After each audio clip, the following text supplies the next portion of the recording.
Friends, this marvellous campaign of ours is about to enter the end game. Over the next few weeks and months, one of two things is going to happen.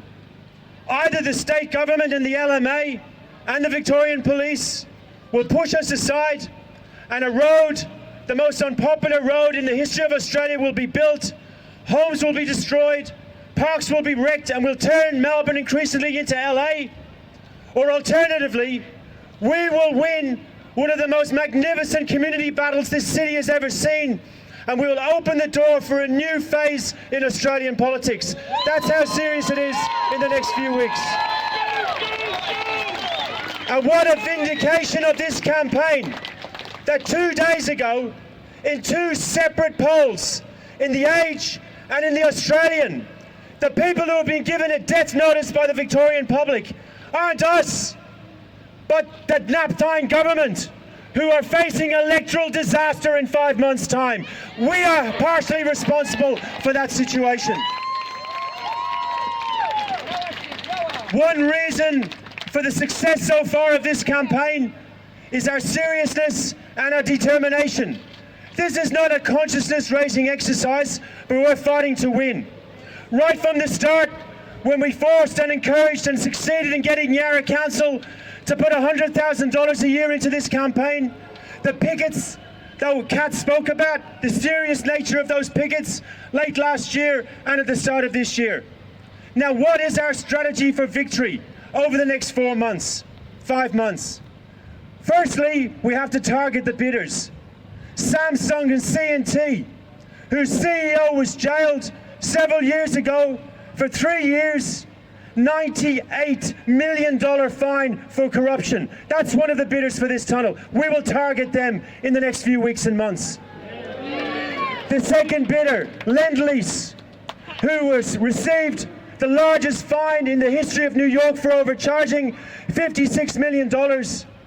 But worse, my union, the CFMEU, have pointed out that in the last 12 months, we've had 60 serious injuries on their building sites in Australia. These are the people who are putting their hands up to build this tunnel. We will also, if we have to, build picket lines if it gets to construction, the likes of which we haven't seen in this city since the MUA dispute of 1998. But we also have to fight this politically.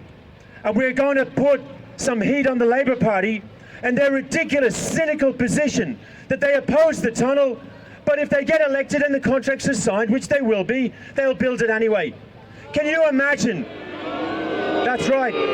Can you imagine the position that they will be in if they win this election partially as a result of a progressive position on public transport, opposition to the tunnel, and the very first thing they do is build this tunnel? That's not going to happen, my friends. We will not let that happen.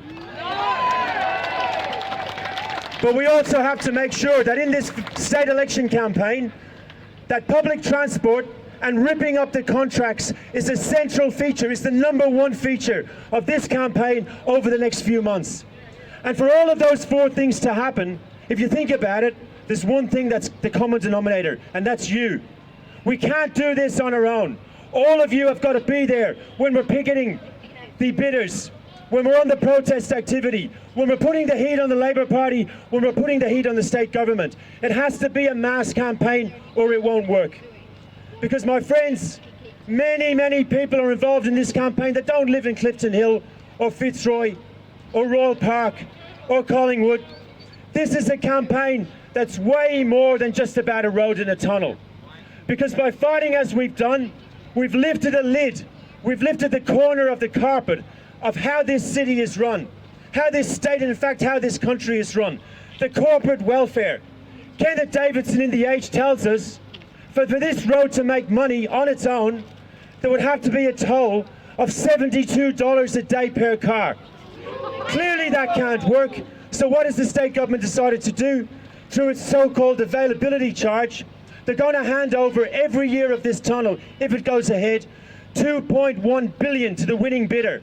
Every year of your money. $2.1 billion would give us every year 26,000 new teachers and nurses in Victoria. That's what's been wasted by this government if they are going to go ahead. Even last Saturday we learned that the losers get a handout. John Holland, who were knocked off the list, get $12 million. Can you imagine going for a job interview, not getting the job, and being handed $500 just for turning up? It's one law for the rich and then one law for the rest of us. The ruling elite of this city, of this state, are lined up against us. They've thrown everything at us and it hasn't worked.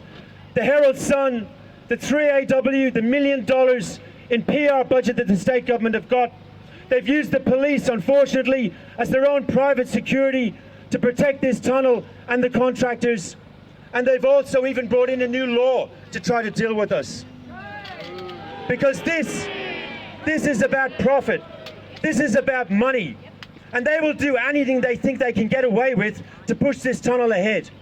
And just like the mining companies in Queensland and WA and the Northern Territory push aside whatever they have to push aside, steal Aboriginal land to dig mines in Australia, just like employers use IR legislation to smash wages and conditions of Australian workers, they are doing the same against us.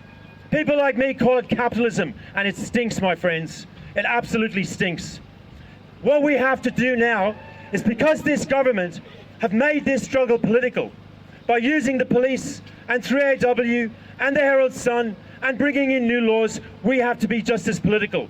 Can you imagine if this campaign linked up with all of those thousands of Melburnians and Victorians and Australians who are opposed to the federal budget, the students who are opposed to the HEXTRA increases, to the Aboriginal people who are fighting for social justice? We can build a mass movement that will not only stop this tunnel, but will change the face of Australian politics. The last point I want to make is very simple. I appeal to all of you to get involved. This is not some just consciousness raising exercise. This is life or death. Not just for the people of Collingwood, whose houses could be put under the wrecking ball, but if we lose this campaign, this will be a huge vote of confidence for the government and for the contractors. We have got them by the short and curlies. Electorally, they face disaster. All the opinion polls are in our way. We've had way more today than we expected. Let us lift up our efforts. Let us go forward in the next 5 months. We will win a magnificent victory. All of us together, we will put nap time in the dustbin of history. We will stop this tunnel. We'll have a great win. Thank you so much.